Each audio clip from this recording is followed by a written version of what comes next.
The government. It loves you and wants to keep you safe and well. It even wants to make paying taxes, fines, and court costs easier for you. How? Well, you'll need to meet your straw man. He was born the same day you were. He looks like you, has the same name, and lives in your house, but you never knew he existed. You will have even paid his parking tickets or taxes. The worst part? He's been dead from day one.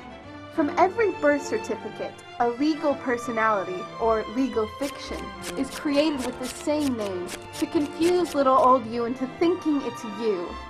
So, there is a human you and a paper you, or as it's commonly known, a straw man. So when it seems like government officials, court clerks, or the police are speaking English, they aren't. They're speaking legalese, designed to make you agree to verbal and written contracts without even knowing about it, all spun from Black's Law Dictionary. For example, when the police say, "Do you understand?" you'll say, "Yes." What they are really saying is, "Do you stand under our authority?"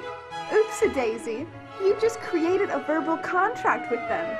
Oh, you clever government. Did you know that whenever you register something, you are handing over title to the person you register it with? That's right. Whenever you register something with the government, they assume it belongs to them. Registered your car? Super! Now you are the registered keeper of your vehicle, and the government can crush it when you don't pay your, straw man's taxes. Expecting a new bundle of joy?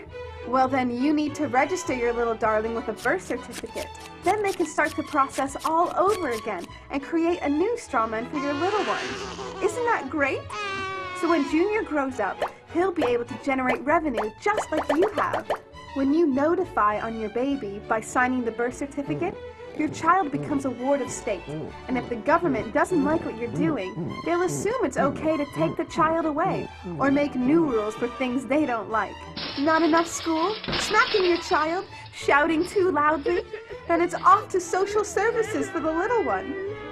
When you get a bill, it's sent to you, but belongs to your straw man, not you. That's why bills, fines, and summons start with Mr., Mrs., or Ms. Sometimes you'll see your surname in capitals, just like on a gravestone.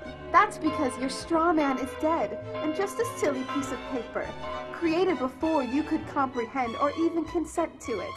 When you go to court, you represent your straw man, so you, the human, take on any costs, fees, taxes, and fines involved for the straw man. The human you doesn't even need to pay them. But you made a contract with the court by appearing on behalf of your legal personality or straw man, just like the government knew you would. Confused? Well, don't worry. The government doesn't want you to know anyway. If you knew, you'd stop paying things like council tax and parking tickets. Because when you go to court, you are representing your straw man. You are you, alive and made of flesh and blood.